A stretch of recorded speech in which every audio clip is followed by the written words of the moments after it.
Hey, greetings, friends. Jacque Howard here, and thank you for taking a couple of minutes of your time to spend it with me and these amazing human beings that I happen to have in my circle. I'm always excited to talk about anything that's related to art because I believe that art in all forms is what really holds us together as a society and is also what we look at archaeologically to find out where we have been.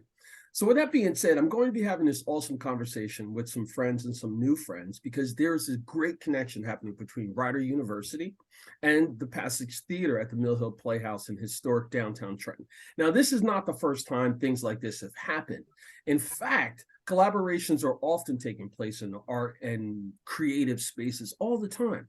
But most of the time, most of the people in the general public don't understand or recognize the people who are behind it, the players, etc. And what I want to do is take this opportunity to talk about some of those organizations that are in the local area, encourage you to meet with those creatives and then go see these events and take other people with you. Because I believe that art is a simple and easy way to not only entertain, but also build a better community for everyone. So with that being said, I'm going to bring on first Robin Shane. Now, Robin Shane here is I wanted to talk to her first, and I'm going to be sorry. I'm going to tell you the truth. Anytime there's stuff going on with fashion, my ears perk up, I get excited. And even with like the creative arts, like most people don't think of fashion being able to go into the industry and be a theater major and to work on costumes. They just think, oh, I'm going to design a line of clothes and it's going to be in all these stores and I'm going to be a great designer. Well, there's a lot of other ways to be successful in the industry. And Robin, I want you to take a couple minutes, introduce yourself, and then talk briefly about you and Rider University and what it means to be a costume designer. Oh my gosh, thank you so much. Thanks for having me with some of my great friends here. So my name is Robin Shane. I've been a costume designer freelance for about 30 years, which is a lot longer than most of our students have even been alive, which is kind of wild. And I had joined the faculty at Rider about 5 years ago. And so I'm a proud member of the faculty tenure track in the design and technology department in our theater department, or program, I should say. It's interesting you say, I start when I'm doing costume design, I start my class saying, okay, what's the difference between costume design and fashion design? And it's really, they are related. But what, in my mind, fashion is designing for the community, the masses, designing for people and multiple people, right? For the most part, unless it's a haute couture situation. Costumes are designing for one person or for a group of people, and they are always in conversation with a text or a source material. So to me, fashion is sort of out of the blue, out of people's heads, depending on what the history of that area is. And we could get really into fashion and costume do another day, because I don't think we have today. Specific for like Clean Slate, what we're doing is sort of getting a knowing about the fashion in the world in 2023, and then refining it and creating it so that the characters can be wearing clothes that make sense for their character, that inform something about their character, tell the audience something about them. And it, particularly in a musical where there's not a lot of exposition, the characters don't really talk about themselves very much. We need to bring the audience in to understand who these people are, even before they start singing or speaking. So I had a wonderful costume design professor in graduate school, Carrie Robbins, who used to say that costume design is picturing and figuring out what that character has in their closet and then what they chose to wear that day for that event.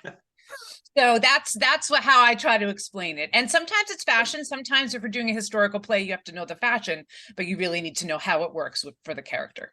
And Robin, I am definitely going to have you come back because I know I could go down this rabbit hole. I love it. Textiles and fashion and absolutely pieces. But please, this is an invite for you to come back and let's geek out and talk about. I would love to. Oh, I would love to. That would be amazing. For sure. And actually, I'm looking at your awesome studio in the background. Yes, this is my new studio in my basement that we built. The basement's always been here, but we put up the wall around Christmas time because I just need a place that I can be can be my refuge. And so I come down here and I make a huge mess, and no one else in the family gets covered in glitter or whatever I happen to be working with that moment. Well, here's what I'm going to say. When I do that, I'm going to ask you if we can't do it, well, if we decide to not do it virtually, I want to do it in person. And I Okay. want to come visit your studio and take some That would be pictures of amazing. that as well. So Sounds thank you great. for sharing Thank that. you. And Oh, folks, my oh yeah, pleasure. folks, you can see I'm geeking out about the whole thing with fashion and textiles. So yeah, I love it. that's I some love good it. stuff. Thank you.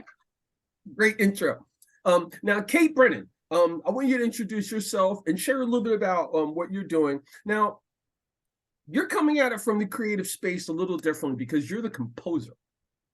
So with the composing, you got to have this ear for it, but also the connection with the visual portion of it as well. And then also, I want you to talk about the space where you're composing for the music, where it's going to be performed. Because if you're composing for something outside or something intimate, there's a different thought process. So if you could just introduce yourself and talk a little about composing for Clean Slate. Oh, that's so interesting, Jacque. Hi, I'm Kate Brennan. I am many things. I'm actually not really, I haven't in my life primarily been a composer. I've primarily been an arts educator. I've been a voice teacher throughout most of my life. I'm a designated Linklater teacher. I teach singing and speaking voice. I'm an equity actor. I am a yoga teacher and a Thai body worker. And so I come at it from sort of a very holistic approach that when David and I started working with young people, and we've worked with young people our whole careers. I used to head the voice program at Oklahoma City University, and David's working at Drexel now. We've always worked with our students in the classroom too, and the classroom can be a kind of lab for new discovery. And so what we found a lot of times was that the pieces that are out there in the world aren't necessarily representing our students' voices. And we want to amplify our students' voices and give them more opportunity. And then with these pieces, with Clean Slate and with our previous piece, Alienate, and our next piece, Illuminate, part of the Infinity trilogy, what we're trying to do is not only provide more opportunity and an amplification of their voices, but also the opportunity for young people to mentor with professionals in real time. And that's what's happening with this partnership with Rider University and with Passage Theater. And that's what's so cool about all pieces, and what we wanted to keep as a tenet of our production process was that during rehearsal and workshop and production, we would always have a professional partner and an educational partner working in tandem. Because I think we talk a lot about mentorship and what mentorship can be for young people. And really, I think it's just giving them the job. Like, just work with them. You just give them the work and they do the work, and you do the work with them, and they become your collaborator in real time. But you asked me, Jacque, about the writing process, which is so fun because the truth is it's very isolated. It can be very isolating. I mean, sometimes I'm in the room with the students and we create something in real time, like we did in some of the workshop processes earlier on. We were at the art space right next to Passage. David, tell me, what's the art space called we were in for the workshop? Artworks. Artworks. We were in Artworks, and we were creating in real time. And we threw in some sound and movements, and then we threw in some harmonies, and that was really fun. But a lot of times I'm alone in my basement recording studio. I mean, Robin has a basement studio. My husband and I outfitted a recording studio in the basement that's fully padded. And I record down there alone, and I sing all the parts. And then, the demos they get are me singing all the parts. And the truth is, I write at every spare moment. It's in the shower. It's when I'm walking, when I'm on the long walks trying to get the baby to sleep, when I'm outside. I mean, anywhere. There's inspiration, I think, to be found everywhere. And you just have to be available to it. And then you just jot it down. You make notes on your phone, or I have, the app on your phone to record is so useful. You just sing it in there and then you come back to it. I think there's this idea that there are swaths of time when we could just sit in the studio or at the piano. And sometimes that is what I would love, all of that time. And sometimes that's a great place. But sometimes the thoughts just come to you from an idea or a story you read or something, and you go with it. Well, I want to make sure that later on we talk a little bit about the process, the creative process, because I also think it's important not only to get the information out to get fannies in the seats, but also to provide encouragement to younger folks who may not even know that these opportunities and situations exist. And then also to encourage their guardians, their parents, or their loved ones to provide encouragement. If you have a young person who looks like they're really, really into theater or art or fashion in some capacity, just provide them the opportunity. You don't have to go overboard and buy them a big brand new drum set, if they're playing drums. Just start small, start light, and use that as an opportunity to encourage them in the space that they are. I'm glad to be talking to you folks here at Rider who are so creative. Go Bronx. And we were talking about trying to get this interview on 107, I think it's 107.5, the Bronx, your radio station over there. But sit tight. I think I'm going to have to use some of my connections with that. I also want to throw a plug out to also one of the profs that you guys have over there, Rich Scannella. Rich is a drum teacher, a musician, and a long-term friend of mine, and he's teaching over at Rider. And I have his book around here somewhere. Well, he just wrote a book called Ghost Notes. So big shout out to Rich Scannella. He'll be back on the program later. Now, I am going to switch things and bring on David Lee White. Now, David and I, for those of you who don't know, we go back a little bit through mutual connections, through the faith community. David has done some wonderful things with the faith communities in Trenton, working with young students, working with different pastors. So that in itself is a testimony to who you are as a person. But you've been at Passage Theater. You've done, you've had paid gigs at Passage Theater. You've done different programming at Passage Theater. You've been around for quite some time in the central New Jersey region doing some amazing things with stage arts, performing arts, and also writing. So I'd like for you to just, maybe for the folks who don't know you so well, David, just like a little tease, get them over to your website, talk about some of the things that you're doing now, and then let's talk about Clean Slate and what your vision is for this and how it all came to be. Sure. Thank you for all that. I worked at Trenton for many years. I was a full-time employee at Passage Theater for 14 of those years, and thankfully they have continued to bring me back so that I can do these projects. I worked in the schools there. I loved doing projects with Trenton High kids, especially. It's one of my very favorite things that I've ever done. I worked with student groups. I started working with them when they were in like 5th and 6th grade and did projects with them all the way through high school. And I still keep tabs on them today. They are, growing up and they have families and children, and which is weird. I have not aged at all. So that's odd how that has taken place. But yeah, I love working in Trenton. I love working with kids in Trenton. You mentioned websites, davidleewhite.net and brennanandwhite.com. You can see both my work and my work with Kate. I worked with other theaters in the area too, and this project started out in McCarter. McCarter I already knew Kate because she had been an actress at Passage some years prior, and we had been looking for a project to work on, kind of just batting things back and forth for a number of years, actually. And then the opportunity came up at McCarter when Kate had been hired to go and do a project, and they suddenly found they needed a writer in on the project. And they put us together, or Kate suggested me at the same time that they suggested me to Kate, not knowing we knew each other. And so we went to McCarter, and that's where we created Alienate. And like Kate says, our initial inspiration, collaboration really comes from listening to the kids in the room, listening to their stories, listening to their concerns. We start with general themes, and then Kate creates songs, and then I bat them back and forth. We talk to the kids, and I do a lot of interview-based playwriting. The act of writing can be very solitary, like Kate says, but I do like to talk to people. I like to get into their heads. I like to hear their stories. I like to know what I'm writing about, so that I don't want to write something that I think young people are experiencing or that they should experience. I want to write about something that they are actually experiencing. And I think that that's why working with young people, particularly at the outset, is so important to us. Kate has this remarkable ability to kind of channel the adolescent mind through her music and lyrics that I have always found extraordinary. So that's really where it came about. Oh, we did Alienate at McCarter. Then the following year, we went back and did Clean Slate. And it's kind of been gestating.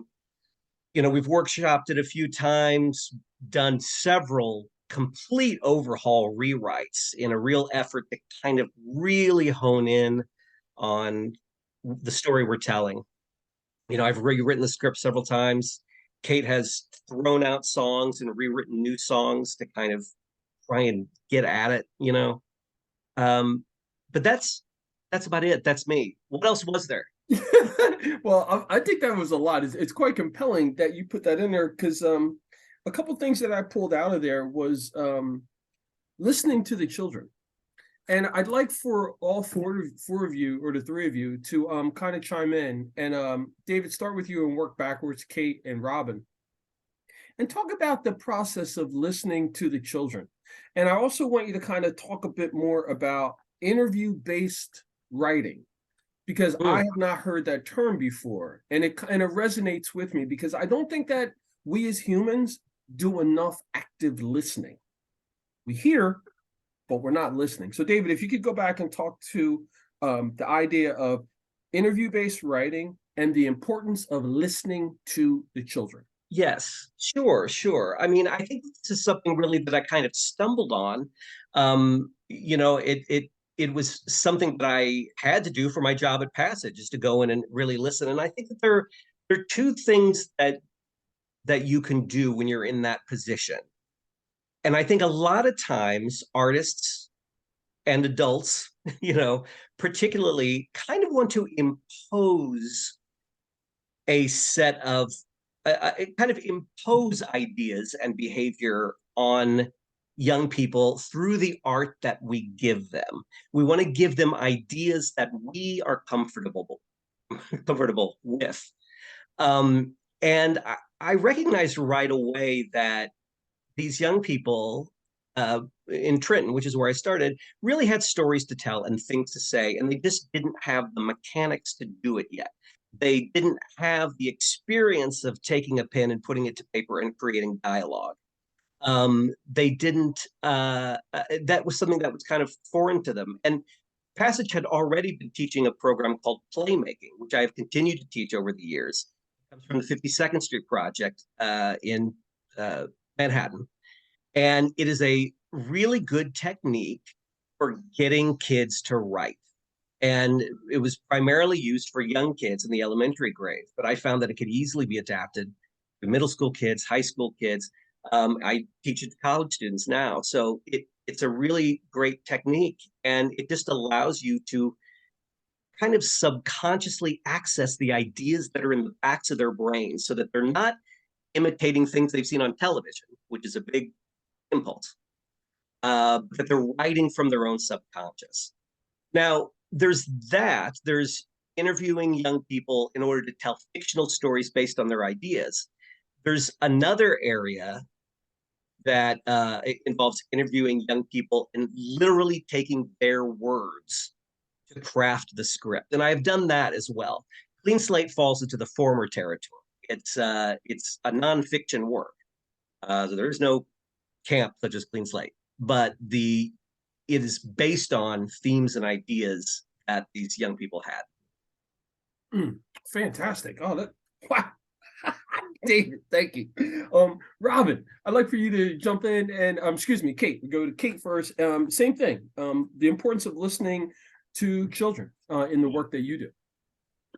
Yeah, Jacque, I think a lot of this work that David and I are doing with the age groups, particularly high school and college age groups that we have become interested in, is that in theater, notoriously, there is theater for young audiences, which is often your very youthful theater that is focused specifically towards elementary school. And then there is a very much adult theater that they graduate into once they become adults. And there's this period of time between when they're 12 and 25, when they have all of these rich, really fully emotional experiences, but they don't necessarily, there's nothing really geared towards their age range. And so that's what we became interested in, and what we're calling it is theater for evolving artists. And I think, whereas David was talking a little bit about, interview processes and that kind of thing, where I come from, it is more of a holistic approach, having to do with getting, there's just so much stuff in the way of our primary impulse and of our voices these days. And so a lot of my work has to do with creating a space where they can be their best selves. So we do a lot of exercises to connect to their breath. We do a lot of body awareness. We do a lot of ensemble building.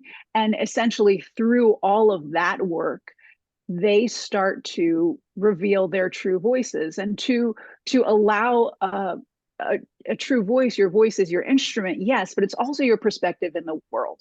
And so what ends up happening is we create an ensemble that is more willing to share, to be present, and to support each other.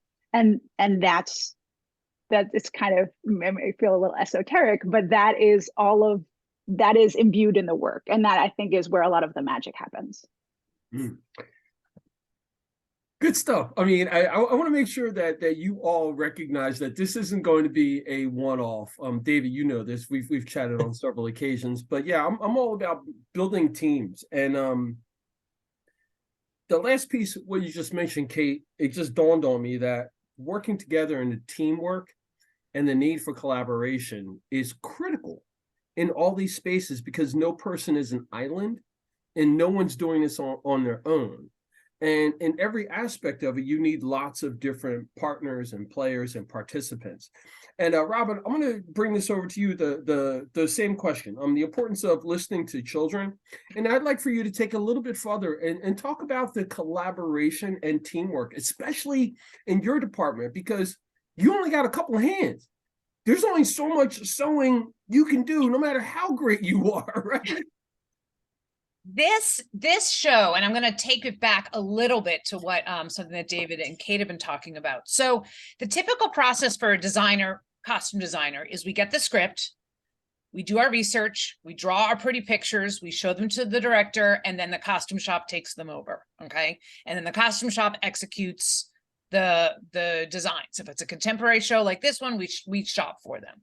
So that is great if you're working with a piece that has been done before.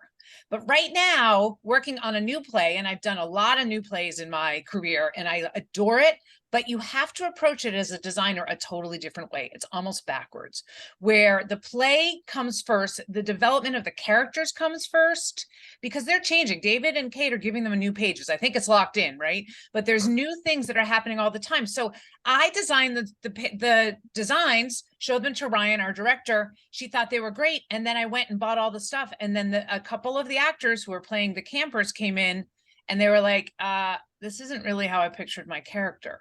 Now, typically, a costume designer, even me sometimes, will say, tough luck, actor, this is what I've designed, you wear it. But that's not working in this kind of situation, because let's be fair. I could be there. I have a college age daughter. In their age of their parents. I don't know what current fashions are. And we have a couple of non-binary characters in this play as well. So what does that mean? So non-binary clothing has been very binary since, Egyptians and the Romans kind of were non-binary, and then things got very binary for 2,000 years in fashion. We're going back to a non-binary time, which is fabulous, because that's a whole other story. Jacque will talk about this another time, but we learn a lot about a character by the kind of clothes they're wearing, including their gender. So if we're doing a non-binary character, how else can we show character when it's something very simple? So one of the actors who's playing Dion came in, and they were sort of like, yeah, this is not right. And my initial response was, come on, actor, you just wear what I wear. But then I was like, step back, Robin, this is not a vanity project for you. This person is learning this character, is developing this character. So I need to listen to them. So we talked a little. I have an assistant, Emily, who's a sophomore at Rider, And I texted her, texted them, excuse me. I was like, Emily, you need to help me with this. I don't know what to do for this character. They had some ideas. We worked together and came up with a whole new look, which still hasn't come in yet. Hopefully we'll see it tonight. There's only parts of it available. But like that was a moment for me as someone who's been doing this a really long time to kind of put the ego away and just say, no, we need to listen. We need to listen. And so that collaboration is crucial. And let's be fair, if an actor goes on stage in something they feel really uncomfortable in, their performance will be affected. So I believe in that. That is a value that I believe in, but there are certain things where I'm just, this is the period, this is the way it needs to be.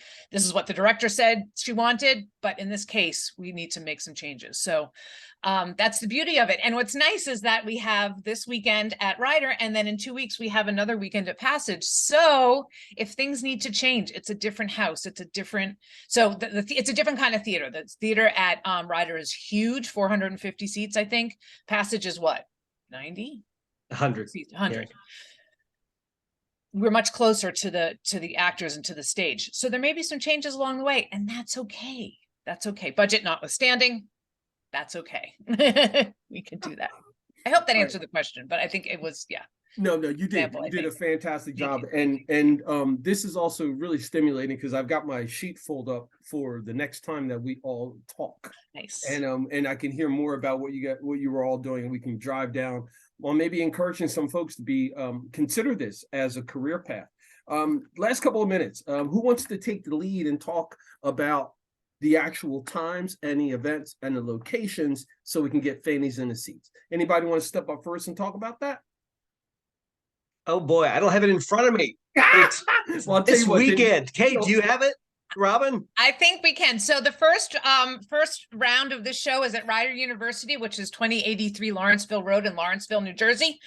Only 10 minutes north of Trenton proper. And the performances are at 7:30 in the Yvonne Theater, which is in the Fine Arts Building. We have performance 7:30 Friday night, 2 o'clock, and 7:30 on Saturday, and Sunday at 2 o'clock, I believe. That's when our shows are. Check the website, www.rider.edu. And then in 2 weeks, we open at the Passage Theater, which is on Front Street in Trenton. Those dates I don't have, but March On 10th March through 12th. 10th, there you go. You can do it. March 10th and 11th, it's at 7:30, and on March 11th and 12th, it's at 3 o'clock for a matinee. Great. Well, I want you to all know that you participated very well in my team building event. Each one of you put some stuff in there so that we get fannies in the seats. Great. Robin Shane, costume designer with over 30 years experience and also professor at Rider University. Kate Brennan, who's not only an arts educator, a singer, a speaker, a Thai bodywork master, but also an arts educator and a composer. And my longtime friend, David Lee White, who is an educator doing stuff all over the region, trying to encourage young people to get involved in the art scene on stage. Thank you both so much. All right. All three of you so much. Thank Appreciate you. Oh, Thank you. Thank you. You're Thanks, welcome. Jacque. Nice to And see there you. you have it, folks. This is See just another wonderful opportunity for you to take a moment to consider how you can get entertained, but you can also support some young people who may want to become performing artists or entertainers in some capacity. Make sure you come back later to check out what Trenton 365 is doing, as I'll bring back Kate Brennan, David Lee White, and Robin Shane and talk about the other things that they have going on, the other projects that they have going on, and also their career path. Because that's how we build a better community for everyone, when we can openly and freely share all of our lives' experiences. I'm Jacque Howard. Remember, it's always about justice, peace, and humility.